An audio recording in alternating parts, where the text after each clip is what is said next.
at 5 o'clock. That's a cool little 3-day week, 3 hoop sessions a week. I don't do it consistently. It's not like how and when is when you feel like it type players. I know the time to go hoop when I want to. Type shit. Yeah, bro. For sure. Episode number 6, man. Number 6. Number That's 6. a good number. It is a good number. Some people will say it's good. Some people will say it's bad. I like every multiple. I'm a big fan of multiples of 3. I like 6. That's LeBron. 6. That is LeBron. He's the GOAT. See, that was my thing is, like, I started watching the NBA when he went to Miami. And so that was when I was in, I think, like 3rd or 4th grade, something like that. Mm-hmm. And we were just learning our multiplication tables. And so we were learning about, like, multiples and factors. Mm-hmm. So that's funny. Dwayne Wade was number 3. Bron was number 6. Mm-hmm. 3 is a multiple of 6. And then Chris Bosh was number 1, which, like, anything goes with 1. Right. So I was like, damn, bro, that's awesome. So then 3 was kind of like my number. It's funny how you remember, like, your multiplication tables. Our teacher played, like, a rap, and I still, like, remember it to this day. So that's, like, funny. You know, like, you just learn a whole bunch of different ways. We had one about the states. Yeah. Like, they were all in alphabetical order. Mm-hmm. I remember that. Can't remember much else. But yeah, that is fact. Multiplication tables stick with you. For sure. Mm-hmm. For whatever reason. Wow. Grounded Hoops. Grounded Hoops, man. I need some merch. It'll fit perfectly on this shirt. It will fit perfectly. We could throw a logo on there. Yeah, throw a logo on here. This is nothing right here. You don't see anything. I got an itch to make some merch. We're gonna see. We're gonna see what happens. Yeah, that's good for right now. Yeah, maybe a tat next. Maybe grounded. A grounded tat. Ooh, that's hard. The chest. Yeah. So give us your background, man. Give us your story. Those people that may not know who you are. Man, give us your Wikipedia. Wikipedia. I like how you phrase that. Man, so I'm from Fort Wayne. Scoot in a little bit. Can you hear me? I can hear you. All right. I just want to make sure your face is on camera. Yeah, so my name is Sean McGee. I'm from Fort Wayne. You probably brought me on here because I met you through hooping. Yep. That's my go-to avenue. Like, I love to hoop. I love basketball. Like, from the bottom of my heart, I wish I was playing basketball every single day. But I came to St. Louis probably 8 or 9 years ago. On a basketball scholarship, full ride at an NAI, which was nice because that typically doesn't happen. Throughout high school, I was like, actually, I guess we could back it up. So in like the 5th grade, my dad, like, he woke me up and trained me from 5 a.m. to 7 a.m. every single day. And now I was 10 years old. And he took me to this camp in San Diego. Mind you, it's like Alonzo Trier, Perry Dozier, like all these guys who are cold now. And I got ranked 5th in the country. So I was up there. I was like on the map. You know, I was on Hoop Scoop. All different types of bloggers were like writing about me all through middle school. So I was thinking I was big hot stuff, you know, man. I love to hoop, but I'm also super competitive. So I ran cross country. My dad he made me an athlete, but basketball was kind of one of my favorite ones. So throughout high school, I was at a really good high school, kind of like yourself. You were at super good, and I didn't get to shine until like my senior year. Same. Yeah, that's how it was for you. Mm-hmm. I know you played against some cold people. But the people that I played against, like, they didn't even go high major, but they were just hoopers. Because in Indiana, like, high school basketball is like Texas football. Like, the whole town was shut down. They'll all go to the game. Like, it'll be the thing to do. And where I'm from, that's like the second biggest town in Indiana. So, it's pretty big there. Yeah. So my senior year, I like broke like our scoring record and like the holiday tournament record. I had 47. And so everyone was like writing about me. My coach was hating because I came out with like 5 minutes ago. So I really could have had like 50 and nobody had 50.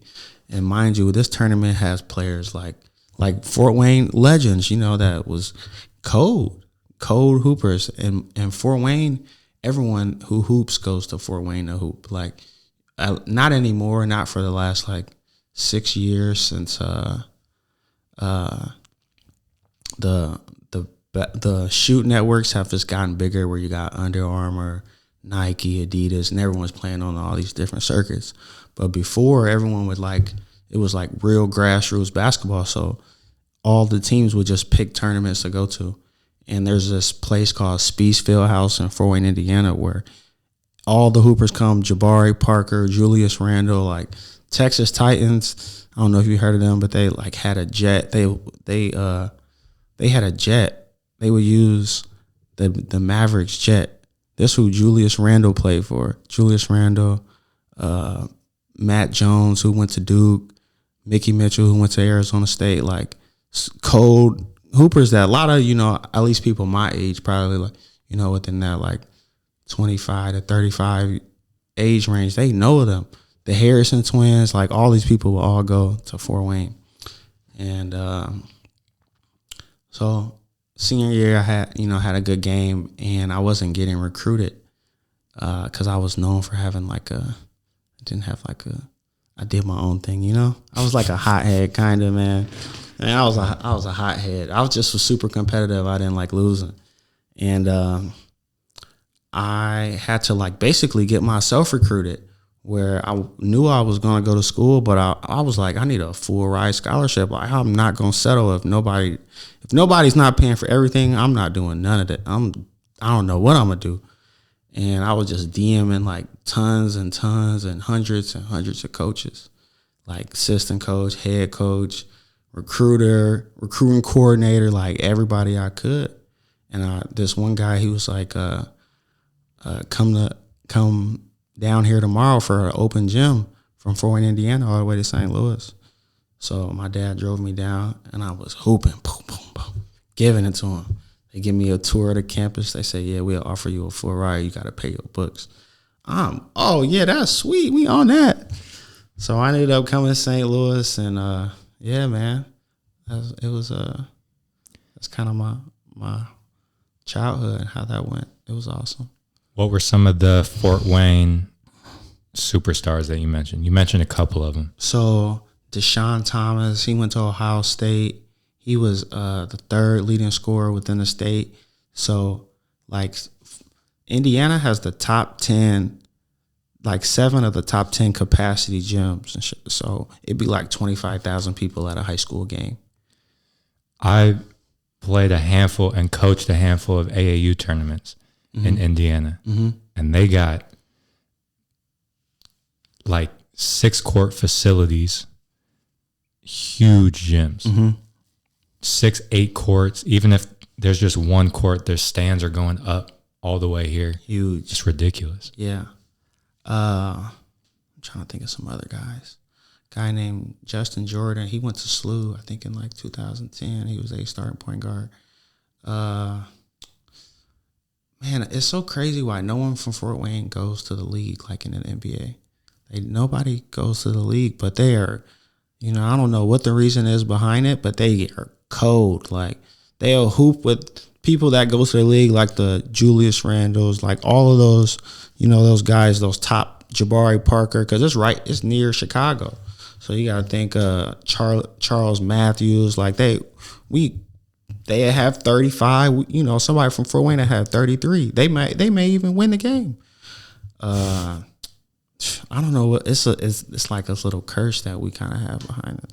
Indiana in general has some hoopers though. Oh yeah, that have made it. I think for from 2005 to 2022, they had a player from Indiana go to the league every year, consistently from 05 to 22. Yeah. I could see that though, because you were saying like basketball. When I think of Indiana, I think of basketball. Yeah. And so you were saying like every game is like the thing to go to. Packed, man. Yeah. That's the thing to do. That must be cool, especially in high school. Heck yeah. Dropping 47, like you were saying. Yeah. The whole city's there to watch you. The whole city, there's a watch, man.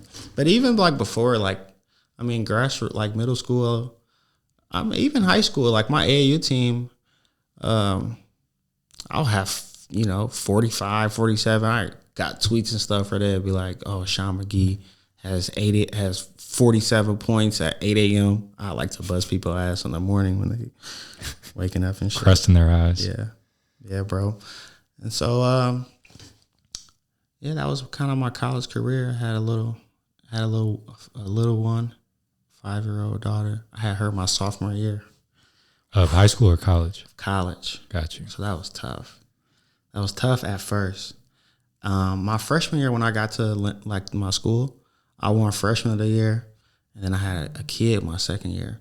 And then our coach that recruited me, he like left in the middle of the year, and we got a religious coach. And so he was like, one of his rules was like, you cannot have sex. You cannot drink. You cannot do anything. And I already had a child. So, man, he kind of like put me towards like the end of the the end of the bench. It didn't make any sense. How did he monitor that? Or did he? He was just like, I mean, what do you mean monitor? Like he said, no sex, no drinking. Yeah, those were his rules. But I had a kid that already showed that I was, kind of active. Yep. Yeah, man. So that was so he was there for 2 years, and it was not a good 2 years. And I had 1 year left of eligibility, and so I did the same thing where I like wanted to live in St. Louis, get and hoop for someone here, and went to another university where I met you, and it was it was interesting there. I enjoyed my time though. It helped me for sure. I will say, for sure. Here, let me scoot this. I'm too far, huh? I'm sitting back. That's solid. So I told you this. I've told you this story before, but so my first time hooping at Fontbonne was like an open gym over the summer. Mm-hmm. And so I got there, and so there was like some older guys that I knew like weren't in college. Like Coach G was hooping, and then some like James and all them were hooping. Right. So I was like, okay, there's some older guys here. And I saw you hooping. Mm-hmm. And I saw you do your thing. And I said, okay, so this must be like a overseas guy that's coming back just to get some cardio in for the summer. Yeah. And then we started chopping it up. And you said, oh, no, I'm about to go here. I said, what? Man, I was like, come here. Yeah. I was like, come here. I remember that. Yeah, man. Like I say, I'm really competitive and I love to hoop and I'm good at it. So when you had your kid, I was 21. Okay. With your competitiveness, how did you balance hoops and life? Oh man, that was such a challenge at first. So I had my kid like in the middle of the year where like the first maybe 10 games, probably like 10 games, first 10 games, I was averaging like 18. Like he didn't find out about the kid till till my child came. So I was killing, like giving them buckets.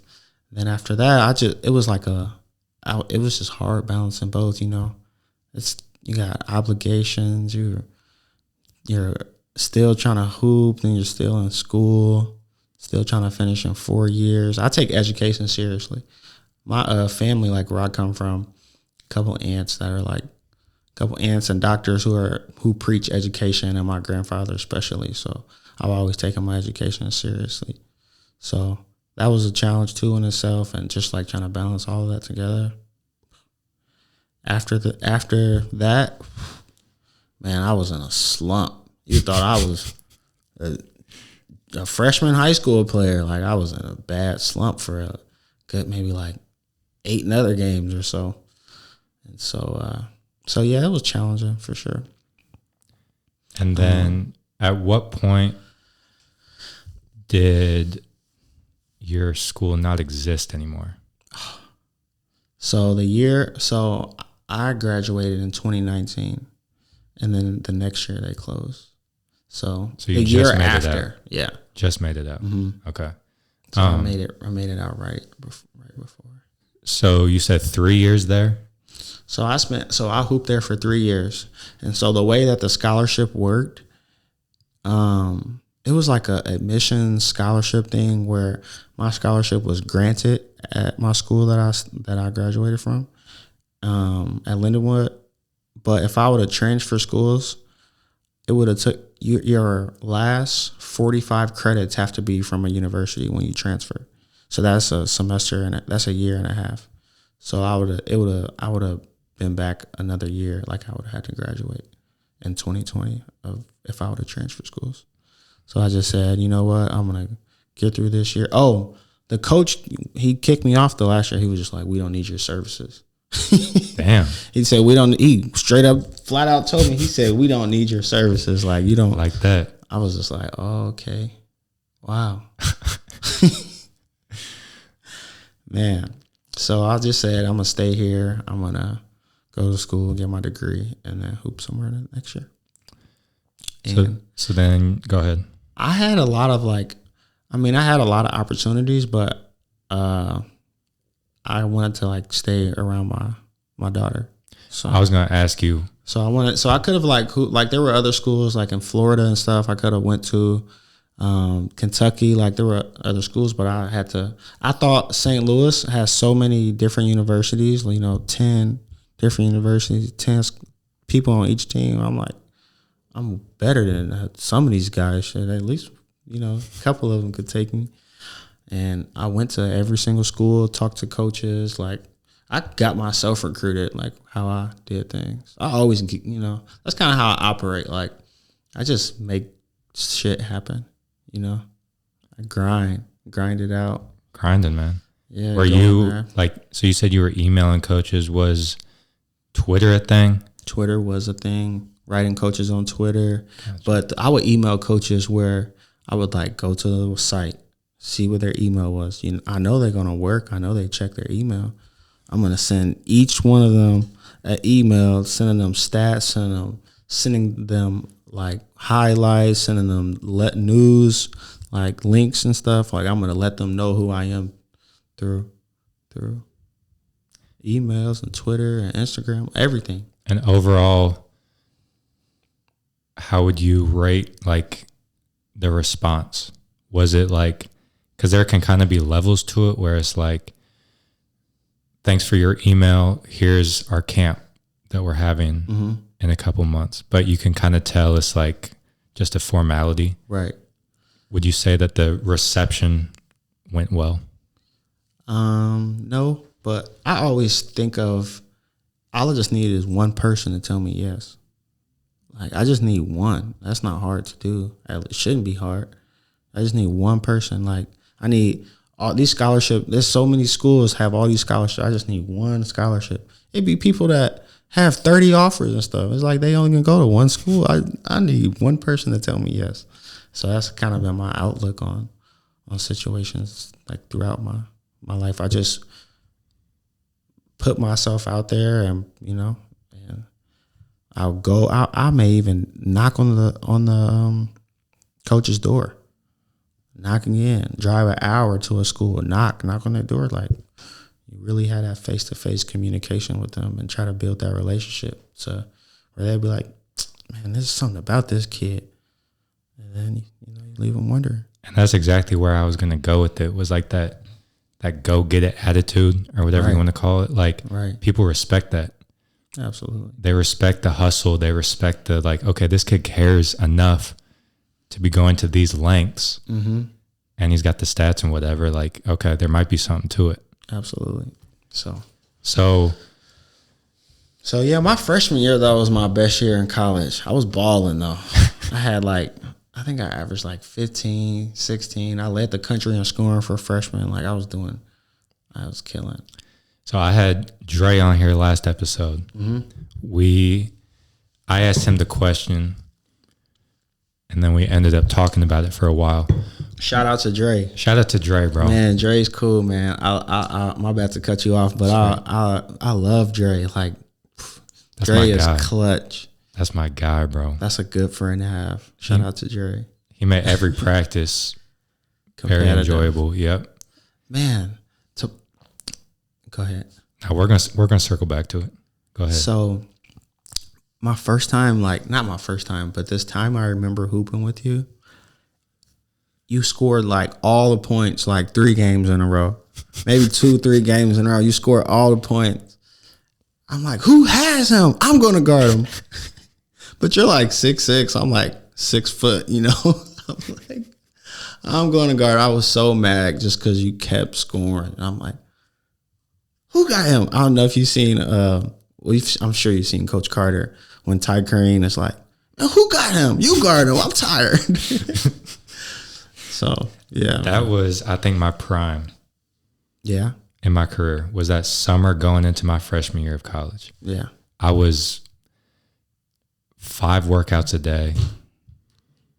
We would have those like 6 a.m. conditioning things. We would do that. I would lift after, go to class, get shots up, go to another class, get another workout in, and then we had open gym. And then I would lift after that, like 5-6 workouts, just nothing but hoops. Yeah. That was definitely, I would say, my prime. Yeah, you used to always be on that roller and shit. I'd be like, foam roller. Yeah, I'd be like, look, this motherfucker, he's over here rolling. I had the foam roller, and then I always had the bags of ice. One. Oh yeah, bags of ice. That was a staple. You were committed for sure. Absolutely. I was like, this guy he's committed to the game. Yeah, I like him. Respect. So, the question I asked Dre was, what do you think was for you, or just in general, the biggest adjustment from high school basketball to college? I think it is a lot faster. The game is a lot faster. The court is bigger. That's probably the biggest, that court.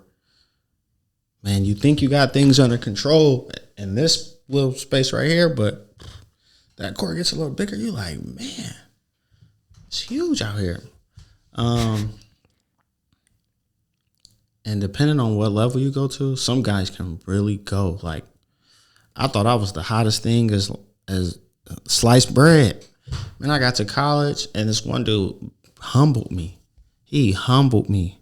He had like, I was just like, oh man, this guy is better than me. Like, I'm going to have to really get in the gym and work and get committed if I want to be as good as him. He had like 50 his first 3 games, and he took my spot. I'm like, man, that dude is good. Really good. I think like every college hooper is really good. If you're able to make it to college, you're really good. Whereas in high school, you have like, like the guy who like does it kind of just like as a hobby or whatever. Yeah. Like if you're playing in college, you have to have a certain level of commitment. Yeah. It is a lot better competition, but I don't know, man. I'm cold. I be feeling like I'm better than a lot of people. So if you do come across some guy who's really like, this dude he's way better than me. That's something that I definitely wanted. That was on my list to talk about, was your confidence. Like even just out on the court, like just shot selection, like you were just pulling it. Like I remember, I think it was senior night. We had like shoot around in the morning, and then we were like chilling in the locker room, and then you said, hey man, I got this Groupon. I said, word? For these like Chinese massages. That sounds like me. So we went and got these massages before the game, and you said, oh, I'm feeling good, bro. I'm feeling good. All right, bet. So then we get in the game, you're pulling from like the volleyball line. Yeah. You had like 4 or 5 threes. Yeah, I was just talking to coach about that. Yes, I went up to Fonbonne and hooped a couple of days ago. Nice. And I was talking to the coach, and I was like, "You remember that game when I had like 15 points in like 70, 80 seconds or something?" He was like, "Yeah, I remember that. He be hating and stuff."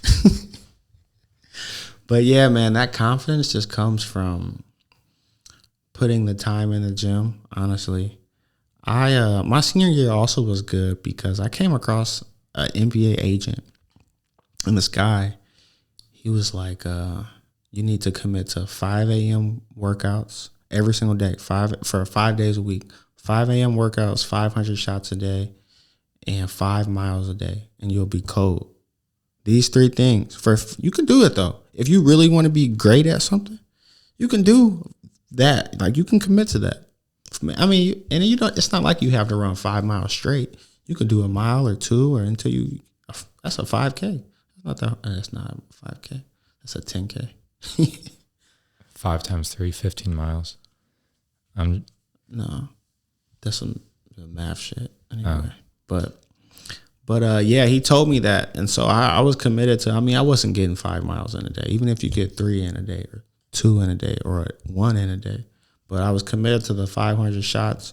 I was committed to the 5 a.m. workouts, and so, you know, when you do something just continuously, just repetitive, you'll just know. Like you can shoot and be like how Steph will just turn around. You can shoot and just know like the ball's going in. I don't even have to really look. You just do something enough. It's like writing your name. So I think, I don't know, that comes from that. I don't know. I'm a Leo, so I hear we do our own thing and stuff. I don't know. I'm not really into the zodiac signs, but me neither. But I played football growing up. Like I was quarterback, so you know that kind of was leadership. You know, yeah. I ran cross country, and I would be like, I was the best in the city in my 8th grade year. I didn't lose until the city meet. I lost because my dad took my phone. I was on some pouting shit. This one dude was better than me though. Oh man, sorry to get us so off track. He came to like our race, our track, and he was ahead of me, and then he started going the wrong way. Like he didn't go to the correct flag, and so I beat him, you know. But I knew when city came around, he was about to get me. But yeah, man, I don't like losing, and I love basketball, so you know, I work out, I'll work at it, I shoot. I'm a shooter. For sure. So yeah, man. I was gonna ask, like, how would you describe your game? Is there like a player you would compare it to? I would describe my game as Steph. A lot of people say Steph. I'll like hear highlight, like I'll record myself and I'll hear baby Steph or all types of little Steph stuff. I can see that. The shot selection is the same. Yeah, I would say Steph. But he got them passes. He turns it over a lot too, and I do that as well. He got those passes. At Lindenwood, did you guys... Well, I'm not even going to say that. Let me ask you, what was the biggest adjustment going from college to college? Like system-wise, coach-wise, personnel? Yeah, it was a system. I think it was just a different system. I like a lot of ball screens and come up and let's get like a mismatch to where this big guy can't guard me as good as a guard. I think that was the biggest adjustment. And just different like defensive principles. Be like, instead of forcing baseline, you force middle, or instead of, I think at my university we ran like a pack defense. So to kind of like help us adjust to it, he would like put this blue tape in the inside of the 3-point line, like maybe a foot in the inside of the 3-point line, and we would have to like stay within that. So instead of like denying all the way out on the wing, you would like make sure you stayed in that zone to where you always had help. But at like the next school that I went to at Fonbonne, it was like full out on deny.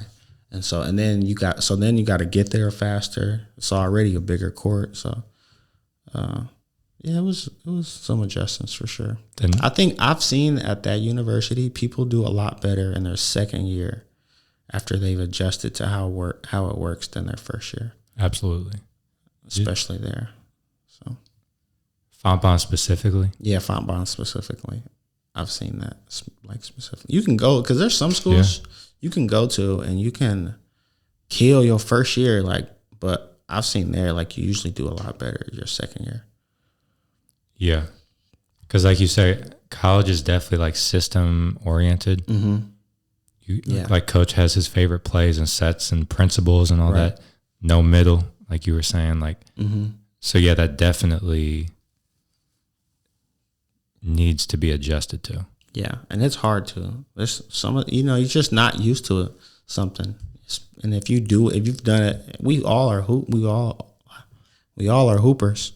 So it's like you're used to doing something a certain way, and it's like somebody instead of you shooting like this, you got to shoot like this. You got to shoot like that every single time.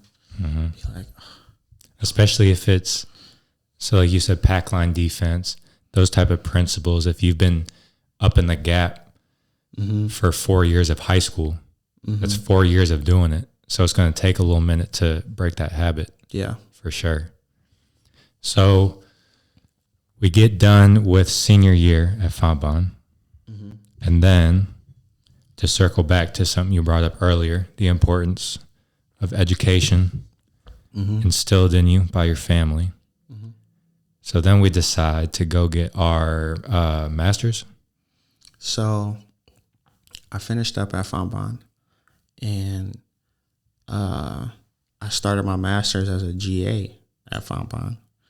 And so that was super cool because it was like during the pandemic and it was like the job market wasn't as nice as it is for me right now. I ended up majoring in supply chain management. And so I guess so I graduated Lindenwood in 2019 and then I went to Fontbonne 2020 and already started my master's. So when we hooped together, I started my master's program then. Gotcha. So that was my first year of my master's. Okay. And so that was fun. And then the next year I was the graduate assistant to allow me to stay on like the coaching staff and stay around basketball. And that was a super cool experience. I was able to coach and I had never coached before. So it was fun. What was that like? It was interesting because I had like my own principles. Like I didn't want to run with he was one like their offense. I was wanting to run my own offense, So it was cool. But we did go like 3-0. I didn't lose no JV games. So nice. I like to commend my coaching ability. We also Dre was killing. We also have some good players, so they was doing that thing. But I enjoy coaching. I think, who knows? Like prime time right now. I'm sure he never envisioned himself coaching, and now look at him. Yeah, it's just life is kind of comes in seasons. So eventually, I could get into coaching. Be something I'd be interested in too. How would you describe your coaching style? Free. We got to play defense. We're probably gonna press. Got to play D. We're gonna probably. It's not gonna be as bad as like LeVar Ball, but but it's gonna be kind of something, I'm telling you, bro. That's oh my god, dude. Just fucking running dudes out of the gym, getting up and down. Yeah. And just defending our ass off, bro. Mm-hmm. That's my shit, dude. Yeah. Just being tougher than everybody, getting up in people's shit, locking their ass up. Mm-hmm. And then, because my thing is like, I feel like that's such an easy system to buy in as a player, buy into as a player. Right. Because, so I'm demanding a lot from you on defense. Mm-hmm. We're gonna, I don't know if you are into like getting up in the gap or if you want to do pack line, but like you have to go hard. Like there's no plays off. You're going to sprint over to help. You're going to close out. Mm-hmm. We're going to constantly be communicating. Mm-hmm. Like the biggest. We're going hard. Mm-hmm. If you do that for me, I give you a lot of freedom on offense. Yeah. I feel like that's such an easy system to buy into because every hooper, like, bro, you would thrive in that system. Yeah. On offense, I can just go do whatever. I'll bet. I like, it's like a structured kind of freeness though, where there are like certain plays that kind of like they have structure to them, but then you allow you to do your thing. So there's this one play that I specifically run called I. So you got two people on the block, you got two people at the free throw line like this, and then you got the guard on the right, the top right next to half court. And so you're free to go get a bucket. If you can't, one of the guys at the free throw line, he's going to pop out. He's going to pop to the top of the key, high. If you can't get a bucket, you pass it to him. He's going to try to go get a bucket. If he can't get it, the other guy that was just at the free throw line, he popping out to the left corner. You go get a bucket.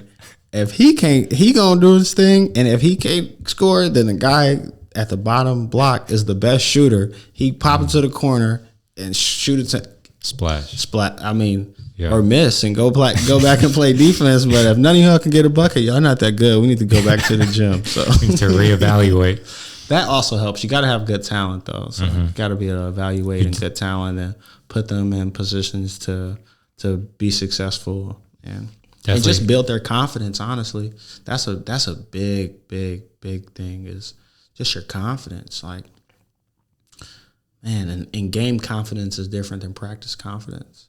And so being in like those situations where even if you telling yourself, you can be working out 5, 4, 3, 2, and I got to make 10 of these before I leave. I got to make them on the right wing. I got to make them on the left wing. It's not just shooting, going to the gym. It's really putting yourself in these situations to when what's going on that you'll be able to succeed. That's why I'm a big advocate for making your workouts like challenging in a way that's not just physically challenging out of breath. Because like you could go up, you can get 10 makes at 5 spots. Okay, cool. But then when you're in a game and the stands are packed and there's 9 other dudes out there on the court, it's more likely you're going to piss down your leg. Yeah. Because you can't just stand there and shot. So there has to be some like just variability to it. Every rep is different. Like just mix it up somehow. Yeah, man. I even think of like there's some coaches or some trainers that I've trained with in the past where they would make things really hard. Like I think one of the hardest things that a trainer has had me do is just like every time you miss, run to the ball and go make the layup. That's so annoying to do. So you miss a shot, and then every time you miss, you got to go get the rebound. You got to go shoot a layup. You got to go back in line. Like, it just tires you out. But his son is cold now. He plays at Washington. He was like their best player last year. So that stuff really helps, just working hard. That hard work really pays off. So, yeah, man. Kobe was talking about like all the reps he has, and then once he gets into a game, it's like just another shot. Like I made 1,000 of these this morning. This is just one more, so it's not that big of a deal. That was Kobe was my favorite player growing up. So, and I would I would read his books. I would like watch like his how he evaluated his film. I would like when I would work out and run, I would put the song Lil Wayne, Kobe doing work. That was all I would listen to during the whole run. So I'm really only listening to, Kobe Bryant. That was one of my. So, he'll teach you things that is just kind of in you, just put that dog and that fire and that Mamba mentality into you. Yes. I was a kid in my room listening to, I would watch those Eric Thomas videos. You got to succeed as bad as you want to breathe. Man. Boy, I was setting that alarm for 5:30 the next morning. Man. Go run. That stuff helps. Yeah, man. That stuff, some people don't believe in it. They're like, it's in you or it's not. I'm like, man, you listen to somebody tell you got to want it as bad as you want to breathe, and they got like a certain tone about it. Super motivating. And I found that like the older I get, the more time I spend with my thoughts, like in terms of years. Mm-hmm. Like since Fontbonne, I've had like 3 or 4 years of time extra with my thoughts. So you kind of just like start to recognize the pattern, start to recognize just the rhythm of it. And so then like, because you're more familiar with it, it's easier to have a grasp on it. So when you like, just as an example, you wake up, you're like, oh fuck, I don't want to work out. Damn, fuck. Mm-hmm. But then you kind of just like, it helps you, as you get older, it's easier to observe your thoughts objectively. Right. If that makes sense. Yeah. You're right, bro. For sure. So the reason I asked you about your coaching style is I feel like you're definitely like player oriented, like mm-hmm. you're a player coach type thing. And I feel like the market for that is as high as it's ever been. Really? Like having those player, for sure, but having those player coaches, you see a ton of like former players coach now, more so than I feel like there were in the past. Yeah, man. I think that comes from, there's a guy, his name is James Blackman. He went to Kentucky probably in like the 80s or so. He was cold though. He was like McDonald's All-American. So he ended up getting like a job in Fort Wayne, and he had a kid like around my age. So I learned a lot from him, but he was a player's coach. That play I just came up, that I was just telling him, I got that from him. But real player's coach, like he coached Deshaun Thomas, the second leading scorer in the state. And yeah, man, I get a lot of that basketball knowledge and stuff from, I would say, from him and from experience. And I'm sure there's a multitude of other people that have contributed to that. Did your perspective on your playing career change at all after you got to like see the game through the lens of a coach? Yes, it did. And I just took my time a little bit more. You don't really have to like rush and try to like boom, boom, boom, go right now. I can know I'm going to shoot the ball over there, dribble over here, hit it with a move, and like go there versus trying to go super fast and then wait, like just take my time a lot more. And so I noticed that. So after I left Fontbonne, or in the middle of Fontbonne, I tried to go play basketball overseas. I went and tried out. And so there was this league. It was their inaugural year. African basketball has been getting super big the last few years. So there was this inaugural league in this country called Cape Verde, Africa. And they came to like maybe 9 cities throughout the U.S., maybe like 6 or 7. And I went to 3 of the workouts. It was super cool because I got to like travel like the whole country, kind of like back to back. So I went from here to Denver, then flew from Denver. I was there for like 10. Went from Denver to L.A. and then we had a tryout there. And I played good. I think I averaged like 20 there. They mentioned me like in like the review blog. I was playing good.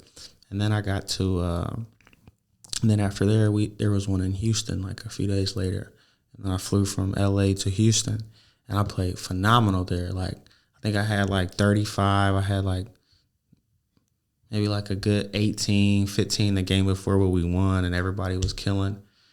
And I have this like one highlight that's on YouTube where we're down like 4. I got like 30 and I hit a 4-point play with like 10 seconds to go in the game. Just some Sean. So somebody was like, "That's some sure Sean McGee shit right there." Like, how the hell you do that? And then I went from Houston to Miami, and then I had 2 more games down there. And so before I got to Miami, like the owner of the league texted me and was like, "Hey, we're gonna draft you. Like, send me your passport." And I was there, and I was like, "Man, I just gotta play. I just gotta not get hurt. Just don't get hurt. Don't do anything too crazy." So the first play of the game, Carlos Boozer is at the game, and his like younger brother's guarding me. Boom, crossed him. He went right by him. He damn near fell, laid the ball up, and then like the play after that, this guy lost the ball and he dove for it. And when I was like dribbling, I was like trying to get the ball, and he like bit my thumb. And I had to, it was like a huge laceration where my like thumb was about to come off. It was so hard. He bit it? He like dove for the ball. He literally, I have like it on my phone. He like dove and like his mouth hit my thumb. That's how I knew God did not want me to. It was like God. Like, so I didn't even get to play. This was like the first time he was going to see me play because the other games he had, he like saw it like online. So yeah, I have like this whole little cut right here. That's crazy, bro. He bit your thumb. Bit my thumb in the first. Never heard of a basketball accident happening like that. Never. And dude bit me, so I didn't play that game. Bro bit me, man. Like my whole thumb was wide open. They was like, "Can you play?" You should see like after he bit me, I like muffed. I'm like, "What the fuck?" I like trucked him like it was football. I was so mad. Sean McGee out 6 to 8 weeks with a bitten thumb. A bitten thumb. This is hockey or Mike Tyson. Right. So I didn't play the rest of that game in the next one, and then I didn't get picked. It was weird. I was so mad because he like asked me for my passport, and I just didn't get picked. But did you give him your passport? I gave him my passport. The person that he picked number one, he was like, "Man, players like you and I," before like he found out, he was like, "Yeah, players like you and I, like we gonna get there." Everybody's like, "Damn," you know. I don't know if it was athleticism or what, but I think if you would, I think I averaged like 20 points a game in like the 5 games I played in. So I was nice, you know. Just sometimes, you know, the cards, you could play your best sometimes, and it's still, you know, you see people that are cold in the league get cut all the time. Mm-hmm. So you just got to be a good fit. You know, you got to be what they're looking for. That's what a lot of hoopers talk about when, whether it's like college or AAU, whatever it is, like, oh, I'm better than him. How did he make the team? And every situation is different, so I'm not going to speak on anything in particular, but a lot of times it is like teams are looking for a certain player. Yeah. So yeah, like one-on-one, if y'all went at it, you're going to win. You would win. Right. But we're not looking for that. We're looking for this. Yeah. We're looking for this right here. This, you know, fit. Yeah. Because it's about how the puzzle pieces fit. It's not just the best 12 pieces. Right. It shouldn't be like that though. If I was a coach, no. If I was a coach, I would just get like the best players, you know. And they're going to at least get me to the championship. The best player, that's like the Heat. If you get the best players, they're going to get to the championship no matter what. The Heat could have had anybody. They could have had they start getting really good players, but they could have had trash players, and they still would have won. It depends. It depends on the pieces, too, because KD, Kyrie, and James Harden did not work. They did not work. So. They did not work. But. That's a very interesting perspective. When KD was on the Warriors, he was talking about how, I want to get this right. So he was talking about how, like, he wanted more ISO in the offense. Because in Golden State, it was like the Spurs, like move, catch it 0.5 seconds or less, it's moving. Mm-hmm. That's the best basketball. I agree. Cutting backdoors, all that. So he said that, like, no, we need more ISO. And I think that his argument was when it comes playoff time, all, like, everyone scouted every single play that the other team has. And so it ends up, his argument was that it's the talent that wins games. It's the isolation that, like, takes you over the top. Yeah. But you have to be that, though.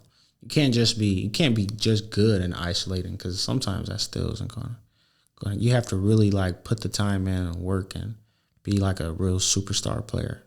Yes. So, yeah, I would agree with KD.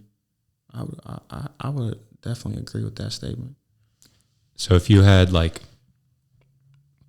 eight just like alpha dogs on your team, just pure like go bucket getters. Are these NBA players or are these like people that I know? It's your coaching career, whatever level you want to. If I want to coach, yeah. Yeah. Okay. And you're like recruiting. So I guess college, you're recruiting. Yeah. Would you recruit 8 just like alpha dog? I'm going to do the NBA. I like the NBA. NBA? All right. So then you're like surveying what trades to make, what free agents to sign. You're getting the 12, 15, like just top talent. Say that again. So you're a coach. Let's say you're like Doc Rivers on the Clippers. So you're the coach, but like you're also like the GM. So you can like make trades and all that. Are you going to go get the 12 to 15 just pure top talent that you can get? Or are you going to get, like I was saying, like the puzzle pieces?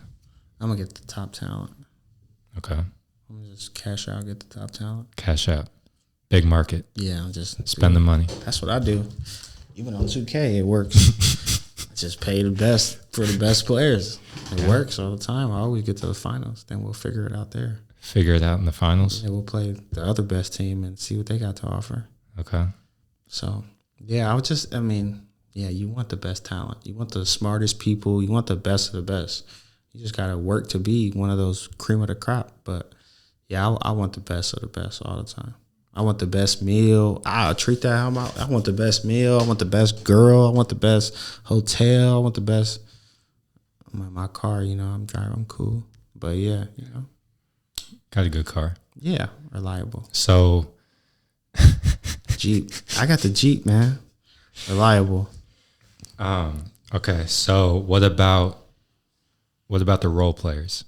So we talked about the Heat. Shane Battier, Chris Anderson. What about those guys? I feel like, man, in the NBA, everybody's good. Yeah. So it's just certain people you're going to make them stars. You're going to say this. It's a communication thing. You got to really be honest with the players. I think that helps too. I've heard that Steve Kerr is super honest with his players where he'll tell them before the game, hey, you may not play as much today. And you may not be able to do that at the grassroots level. But, I mean, if you know you're not going to play a player, play him in the JV game. Let him go get some confidence so when he come here, he can be a good teammate. And so I think that communication is needed. So would you go and get the role players? Or you're just cashing out getting like the ISO players? No, I'm going to get some role players. Yeah, that's what I was saying. So you're telling certain people on that team, hey, I need you to be this. Like, I don't need you to go score 30. That's not what I need you to do on my team. I need you to set screens. I need you to get this guy open. I need you to defend the best player. Like, I need you to do whatever it is that I'm asking you to do that day. So I think that helps. So I used to have to, like, that was kind of how my career was, where I didn't get to like star until my senior year, but the first couple of years he would just have me guard the best player. Like, I would just guard the best player. So JJ Redick was on his podcast the other day. They were talking about the Lakers and how like they have a lot of depth. And he was saying, like, to your point, kind of how like there's only one basketball, there's only a certain amount of shots that they're going to take. So like the like Christian Wood, Terrion Prince, those like whatever you want to call them, role players, fringe of the rotation, whatever it is. Like there'll be some nights where they're playing a lot. There'll be other nights where they played 7 minutes. And so to your point, I think that communication is super important. Yeah, you have to. That's in all aspects, though. It helps to just be open as much as you can with them, with the person. Yeah, man. I just go back to like Steve Kerr. Like I was just like, he really tells the players, hey, you may not play as much today. And then I think of PJ Tucker. Like PJ Tucker, I remember I brought him up on the comment, man. He was like, I think KD was the leading scorer and PJ Tucker was like the second leading scorer. This was no. PJ Tucker is a little older than KD. So PJ Tucker was at Texas. He was player of the year. Gotcha. When KD was in high school. KD was a senior. PJ Tucker was player of the year at Texas. That next year, so I mean, he averaged 30. Like he was killing. You'll see him now where he don't even shoot the ball. I think he went like 6-7 games in a row last year without even shooting. So I'm gonna have to dive into his college highlights because he was cold. He won player of the year. If you could only picture and then that's when Vince Young was there, so it was lit. Because I'm trying to think like his role now, and all I've seen him as is a catch and shoot from the corner, stand in the short corner, get that drop off pass, lay it up, offensive rebound, put it up. It's all the same, but he just goes harder than everybody. Yeah. So, but like, were those the shots he was taking in college, or was it different? He's taking those in college too. Yeah, he's taking that. Yep, he's taking that in college and in the NBA. It didn't. It's not like it's a bigger difference on how he plays. He just may not shoot as much, but he was one of the best players. And I feel like you see that happen a lot of the times coming from, I don't know, maybe as much now, but coming from like the NCAA to the NBA, is the best player it doesn't always translate to like the NBA. The best. Tyler Hansbrough, he was cold in college. Yeah. Coming to the league, not as good of a career. Nah, his reputation, it always depends on who you ask. But going back to the Heat, them and the Pacers would battle like every year in the playoffs. I love that. And he was throwing elbows, and Udonis Haslem was like cussing at him, and yeah. I love that. The Pacers were lit. Their starting point guard was from Indiana. They had Paul George. They had Lance Stevenson with the sauce. He's going to do something crazy. Roy Hilbert was he was good. He used to be really good. And they had nice. Honestly, that team. They just they came across the Heat. That's one of my favorite teams. Like, I think they're very, very underrated. That team was so good. They had even like Ian Mahimi coming off the bench. He was good. Luis Scola, David West. Like that team was stacked. Darren Collinson. Man, that team was good. They had Marcus Teague as their point guard. Yep. Yeah, and like you said, they just think about all the guys that would have a ring if Bron wasn't who he is. Man, yeah, it'd be people like Nikola Jokic getting rings and shit. He would not have a ring like if LeBron would have been in his prime. Even like 3 years ago, he would have been able to beat them by himself. They lost to the Nuggets. The Lakers lost to the Nuggets in the conference finals. Yeah. I don't know. Nuggets were good though, bro. The Star Rockets would have beat those Nuggets. What Star Rockets? The Rockets that couldn't get past Golden State. James Harden, Chris Paul, PJ Tucker, Eric Gordon. They had him down 3-1. They did have him down 3-1. And then there was one game, Josh Smith. Who for the Hawks?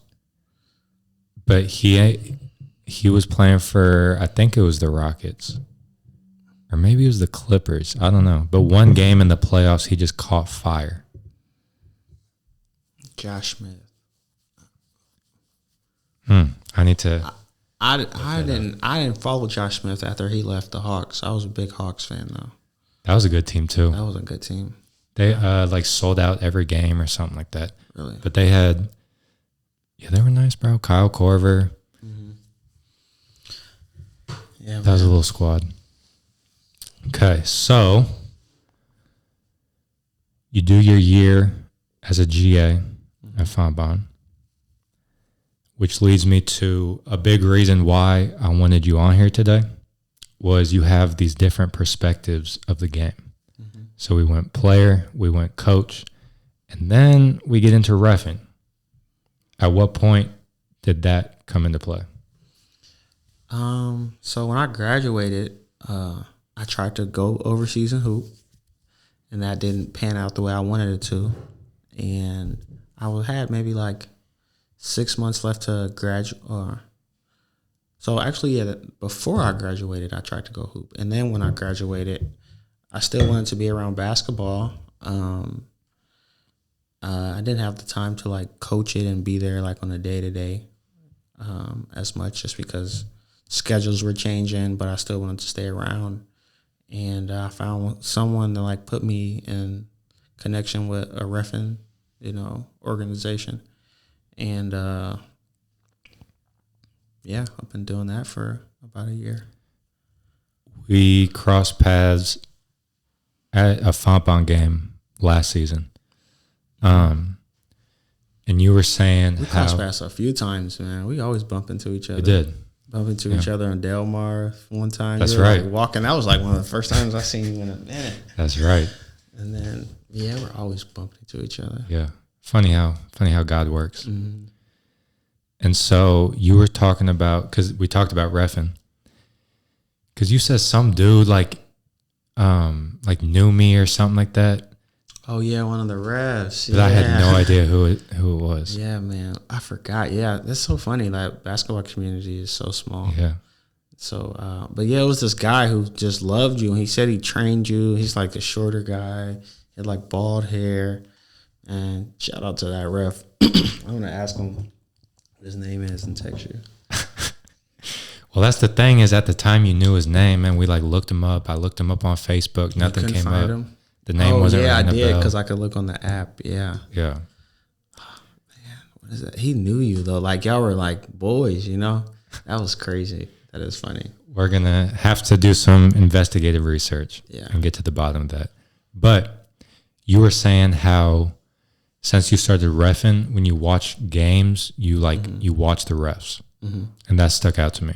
I said I watched the refs. Oh yeah. I was getting used to that. So yeah, when I first started watching like basketball games again, I was watching like the refs to see a good call and to see what they're looking at and to see how they're analyzing the game, because it's completely different from how a fan would see it, from how a coach would see it, from how a player would see it. Like we see something completely different than everybody.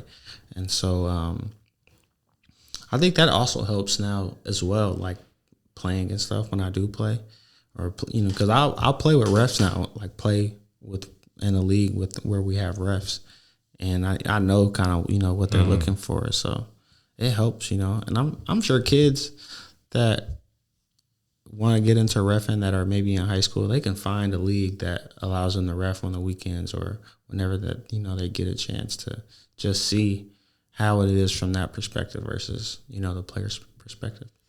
We're the rule maker, like we're the real rule maker. When we call everybody, it's like it could be 100 people, they all looking at you to call something. So it's just cool from seeing it from like that perspective. You said that refs have a different perspective or are like looking at the game differently than players, coaches, all that. Do you have like an example of something? So when the first thing that comes to mind is when a player is driving to the rim, when the offensive player is driving to the rim, if a defensive player, like even if you hit the ball like this, but if you like swipe hard, they're gonna call foul even if you did hit the ball fast, like because we have a split second to make a decision. We got to say foul or no foul, and or if we do call foul late, it'll be a late call, and then everyone will be looking at you. So you got to make a decision like super quickly. You got to think that those refs have a split second to make a call to determine the rule or if the rule was broken of the game. So it's fun to like do it from that end. I do enjoy it. I enjoyed that as well. Did that take some getting used to, having to make those calls like on the spot like that? Yes. That took Excuse me. That took a couple of. I mean, it didn't take too long. It took I don't know, a couple months or so. You get used to it, but I mean, you have refs that have been doing it for 20 years. So, you know, when they're over there talking like this and doing this stuff, they're talking about the game and maybe something that they missed or trying to help you if they know that you're newer and stuff to where, you know, you get better. So you have people along the way that like help you. It's not like you're out there like a soccer ref and you're making every call yourself. Are there any maybe like misconceptions about the rules of the game or any particular moves that are very common for people to think are legal, that are illegal, or any like myth type of things? Yes. The offensive player typically gets advantage. He typically has more advantage than a defensive player. He's going to get the benefit of the doubt. Yeah. If it's a question, then you're going to typically go with the offensive player. And why do you think that is? That's just, it's more exciting. Points are more exciting. You know, like that's why they call 20 fouls for Luka now, because they don't want the game to be 79 or 60. That's why we have shot clocks and stuff. I think that's one thing. And then the other rule that I think sometimes is misconstrued is, like, I see girls do it a lot more than guys because I ref both, but they'll do like the up and under and they'll step through and it's not a travel. For girls, it's not a travel. Is it for guys? It is a travel. That's what I was talking to someone about, is that so high school girls, it's not a travel. I'm pretty sure college guys, it's not a travel. Yeah, it's not a travel for college guys either. But then high school guys, it is. It is a travel, yeah. It's interesting. That's a big one because you'll like it. You know, sometimes you'll call it. You know, I may have a boys game and then may have a girls game. So sometimes I may accidentally forget. I didn't, you know, ref. And then that's the other thing. Refs, they're like servers. So they like, especially if you're reffing at like in an AAU grassroots tournament or something where they're just working. They've been there since 8 a.m. They didn't had 10 games. You think like the players played a lot that game where they have 2 or 3 games a day. The refs done had 10 to 12 games. Sometimes you're just exhausted. It's a tiring job. Like I said, they're like servers. That's something I underestimated about being a trainer was just being on your feet, standing for 4 or 5 hours. It takes a toll on you. Oh, yeah. But then as a ref, you're jogging up and down, and you have to training too, but you have to be mentally engaged also. Yeah, you do. And that's a lot. What's the most games you've done in a day? 8 to 10. So 14 or 9. That game was so 13. 13 games in a day. That's a lot. Yeah. And then think if you do that like 2 days in a row, it's like 26 games in a weekend. In the span of how many hours? 20. Yeah. 48 hours. That's a lot. Heck yeah. Good money though. Yeah, you can make some good money. You'd be like, man, I'm about to eat good tonight. You sit and you call a foul. They're shooting free throws. You're kind of doing the math in your head. Okay, 20-something a game. On my 6th game now, doing the math, adding it up. You get to doing that. You Yeah. get to money counting. For sure. Oh no, I can afford this today because I'm about to get this 120 in a couple of days. Where do you work at now? So since I graduated,